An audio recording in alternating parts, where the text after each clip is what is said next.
सुशांत चौधरी जी, New York से। राधे राधे। राधे राधे महाराज जी। महाराज जी, हमें कहा जाता है कि हम कर्ता भाव और भोक्ता भाव का त्याग करें और प्रभु को ही सब कार्य के रूप में जानें।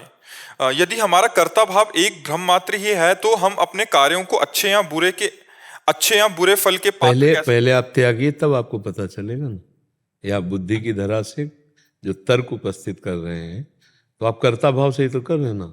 तो आप कर्ता भाव को त्यागिए, तब आप उस स्थिति को झांक पाएंगे ना, तब वो समझ पाएंगे ना। कर्ता भाव रखते हुए कैसे समझ पाएंगे? जो स्थिति कर्ता भाव रहित है उसको कर्ता भाव होते हुए कैसे समझ पाएंगे? पहले कर्ता भाव त्यागने का साधन तो कीजिए। आप अपने को क्या मानते हैं? मनुष्य। मनुष्य में कहाँ हो आप? हाँ, शरीर में। कहाँ हो? वृंदावन में। नहीं, इस शरीर में कहाँ हो तुम? ये हाथ है, जरूरत पड़े इतना काट दिया जाए तो तुम मरोगे नहीं? नहीं, इतना पैर काट दिया जाए तो नहीं मरोगे। यहाँ भी दिल का भी ऑपरेशन होता है, छाती, अल्ट्रासाउंड, सीटी स्कैन, एक्सरा, स्थूल बॉडी। आप स्थूल बॉडी नहीं हो, आप कहीं पकड़ में नहीं आए, ना अल्ट्रासाउंड में आए, ना एक्सरा में आए, ना सीटी स्कैन में आए। आप आए कहीं पकड़ में? आपका मन ही नहीं आया पकड़ में, तो और तो बात जाने दो। इसके बाद सूक्ष्म शरीर है, मन, बुद्धि, चित्त, अहंकार, 5 ज्ञानेंद्रियां और 5 कर्मेंद्रियां अंदर। इसके बाद सतोगुण, रजोगुण, तमोगुण से बना हुआ स्वभाव कारण शरीर है। इन तीनों शरीरों के परे आपका स्वरूप है। जैसे हम ऐसे कपड़ा लगा करके और यहाँ एक बहुत बड़ा चुंबक लें और लोहे की आप सामने सामग्रियां रख दें, तो चुंबक के प्रभाव से उन सामग्रियों में हिलन डुलन प्रारंभ हो जाएगा। चुंबक चाह नहीं रहा, अचाह है, उसका प्रभाव ऐसा है।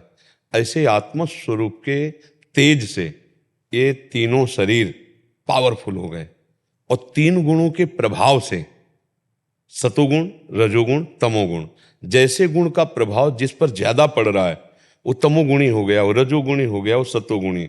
तीनों गुणों के प्रभाव से कर्म की क्रियाएं होती हैं और क्रिया की जो पावर शक्ति है वो आत्म तत्व से प्रकट हो रही है, अपने आप हो रही, अचाह स्थिति। आप समझ पा रहे हैं ना? जैसे चुंबक में कोई चाह तो नहीं, वो तो संकल्प तो नहीं कर रहा कि लोहा हिले, लेकिन उसका एक प्रभाव है। ऐसे आत्म शक्ति का, उस परमात्म शक्ति का एक प्रभाव है। उसी प्रभाव से ये 3 गुण संचलित हो रहे हैं। 3 गुणों से ये 3 शरीरों में क्रियाएं हो रही हैं, स्थूल शरीर, सूक्ष्म शरीर, कारण शरीर। और आप वो आत्म स्वरूप हैं, आप हुए ना करता। ये तीनों गुणों से हो रहा है। अभी तमोगुण आ जाए तो आपके एक्शन में क्रोध आ जाएगा, रजोगुण आ जाए तो भोग विलासता जनित बातें, सतोगुण आ जाए तो आप शांत, गंभीर, मुद्रा, भागवतिक प्रश्न उत्तर करने में आप बहुत प्रवीण। आप नहीं हैं, ये तो गुणों का प्रभाव है। आप इन तीनों के दृष्टा हैं, स्थूल के, सूक्ष्म के, कारण के, सतोगुण के, रजोगुण के, तमोगुण के। तो ये कहा नहीं जाता है, आप दृष्टा मात्र हैं, पर आपने अपने दृष्टा भाव को भूल लिए। अब आप कर्ता भाव में आ गए। जैसे आप इस समय मनुष्य हैं, आपको पक्का 100% है नहीं, 1% भी इसमें कमी नहीं। आप कौन हैं? बोले मनुष्य हूं। मनुष्य में आपका क्या नाम? बोले अमुक। बोले मनुष्य में आप स्त्री हो कि पुरुष? तो आपको ध्यान नहीं करना पड़ेगा, आप जिसमें तदात्म में बोल देंगे मैं पुरुष हूं। स्वप्न में या जागृत में या सुसुप्ति के बाद कभी आपको चेष्टा से जानना नहीं पड़ा कि आप पुरुष हैं क्या? स्वभाव में बैठ गया है ना आपके, आप पुरुष नहीं, आप कभी स्त्री भी थे, आप कभी सुअर कुत्ता भी बने हो, कभी देवराज इंद्र भी बने हो, पता नहीं किस किस योनियों में गए। तो आप ये तो हो नहीं, पक्का ये हो नहीं। अच्छा क्या इसको दूसरे के शरीरों को जाके आपने जलाया है कि नहीं जलाया? जलाया हो नहीं आपने? नहीं, अभी इस जन्म में तो देखा होगा ना किसी को जलते हुए। तो इन शरीरों की अंतिम क्रिया तो जानते हुए यही होती है। तो शरीर तो हो नहीं सकते तुम, क्यों? शरीर शायद नहीं है, मन भी नहीं है। मन भी नहीं है, ये सत्संग में बैठकर यही निर्णय किया जाता है। और स्वभाव भी नहीं है, क्योंकि स्वभाव भी तीनों गुणों से ही बनता है। सत्व बड़े सात्विक स्वभाव के हैं, बड़े राजसिक स्वभाव, बड़ा राक्षसी स्वभाव का है। ये तो गुणों का प्रभाव है। आप नहीं है ना, आप राक्षसी हैं ना सात्विक हैं, आप तो गुणातीत हैं। उसी भाव को कहा जाता है कि ये कर्ता भाव केवल बुद्धि से कहने से कि मैं करता नहीं हूं, इससे नहीं जाएगा। ये है, ये साधना से जाता है। जब भजन करके वो हृदय पवित्र होता है, तो जैसे हम कई बार कहा है, निर्मल और शांत जल में, शांत जल हो हिलन डुलन से और निर्मल हो, तो नीचे क्या है हम देख सकते हैं। ऐसे ही शांत और निर्मल अंतःकरण में भगवत स्वरूप का साक्षात्कार, जो आपकी आत्मा आत्म स्वरूप का साक्षात्कार होता है, तब ये पता चलता है कि नहीं, मेरे द्वारा ये सब नहीं। और जब मैं का भाव हट जाता है, तब इससे कभी पाप नहीं होते, क्योंकि मैं पुरुष हूं, इसी से पाप सब होते हैं, इसी से पुण्य कर्म होते हैं, इसी से पाप कर्म होते हैं, दोनों बांधने वाले होते हैं। शुभ और अशुभ, पुण्य और पाप कहे जाते हैं। अवश्य में भोक्तव्यम कृतम कर्म शुभाशुभम, आपको भोगना पड़ेगा। अब ज्ञान जब हो जाता है, उसी समय जीवन मुक्त हो जाता है, क्योंकि उसी पवित्र ज्ञान से जे देखा कि न मैं करता हूं न भोगता हूं, ये सब मायाकृत हो रहा है, मैं शरीर। तो उस महापुरुष का अपमान भी होता है शांत भाव से, मान भी होता है शांत भाव से सह जाता है। सब पाप क्षीण हो जाते हैं, निर्मल निर्विकार, क्योंकि नया पाप होना नहीं, क्योंकि पाप होता है मैं करता से, मैं ये भोगूंगा, मैं देखूंगा, मैं चखूंगा, मैंने ये किया, मैं ये करूंगा। कोई भी क्रिया होने के पहले उसका चिंतन होता है, और चिंतन में मैं करूंगा। अंदर देखो आप पहले, आज हमें वृंदावन जाना है, बाबा से मिलना है, मैं मिल के रहूंगा पक्का, चाहे पूरी रात जगना पड़े, पूरा ये सब प्लानिंग बन रही ना। लेकिन आप नहीं आए हो, आपको लाया गया है। आपको अगर प्रियाजू कृपा ना करती तो वृंदावन नहीं आते। श्री राधिका कृपा बिन सबके मन अनगम, भगवान अगर कृपा नहीं करते तो आप यहाँ नहीं आ सकते। अब मोहि भाव भरोस हनुमंता, बिनु हरि कृपा मिले नहीं संता। तो अब जब इस सूत्र से आप सोचेंगे तो आप बिल्कुल कह देंगे कि मेरे आने की सामर्थ्य नहीं थी, मैं तो आ ही नहीं सकता था, मुझे लाया गया है।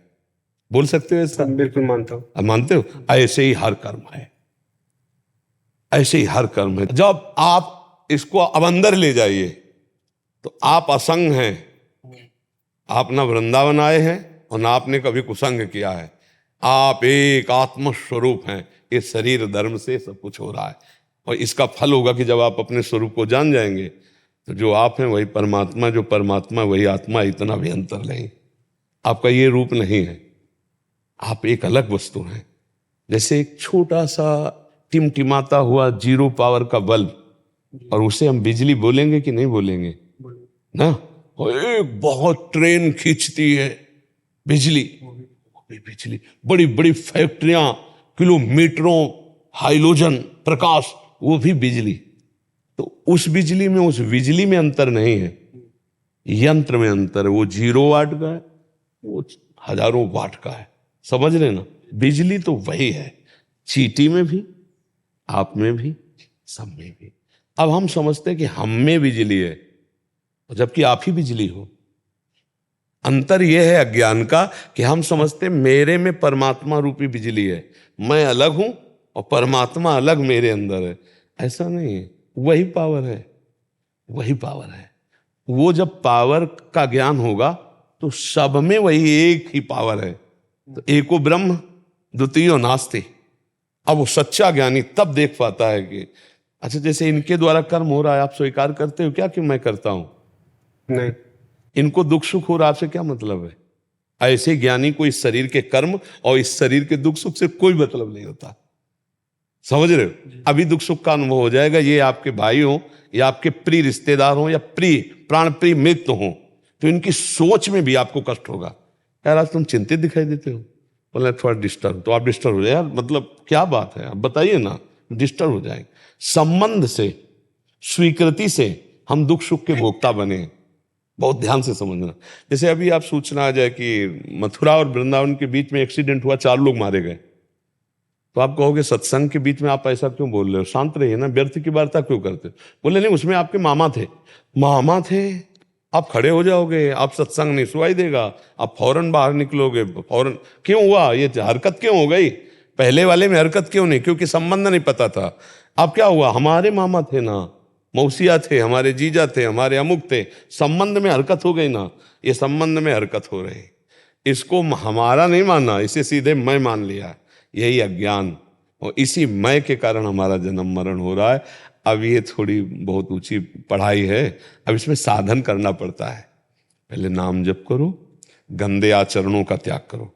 गंदे आचरणों के कर्ता भाव का पहले त्याग करो कि मैं गंदे आचरण करूंगा ही नहीं। जब अच्छे आचरण करोगे तो हृदय शांत और निर्मल होगा, तो अच्छे आचरण का कर्ता भाव छूट जाएगा। जहां अच्छे आचरण का कर्ता भाव छूटा तो आपका जो स्वरूप है वो आपकी ही भाव में झलकने लगा। अपना स्वरूप अपने द्वारा जाना जाता है। अरे तब पता चलेगा, अरे मैं तो व्यर्थ में भोग रहा था कष्ट, मैं तो आत्मस्वरूप दिव्य चिदानंद हूं और शांत परमात्मा स्वरूप, चाहे गृहस्थ हो चाहे विरक्त, ये स्थिति आ जाती है उसकी।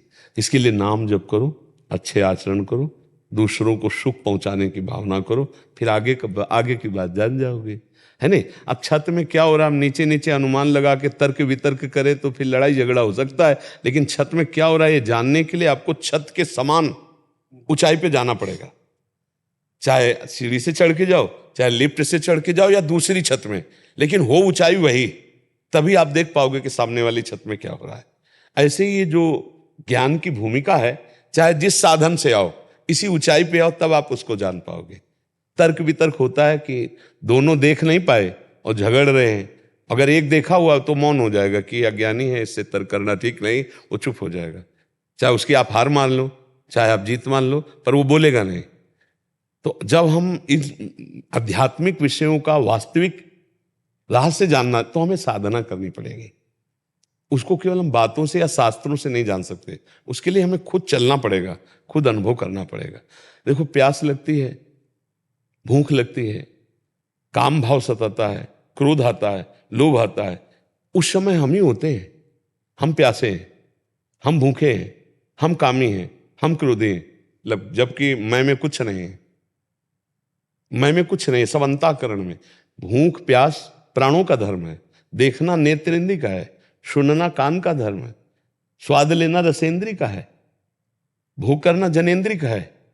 आप तो केवल साक्षी मात्र हैं, लेकिन आप कभी ऐसा देखते नहीं कि मैं साक्षी हूं, मैंने देखा, मैंने सुना, मैंने सूंघा, मैंने चखा, यही अज्ञान है।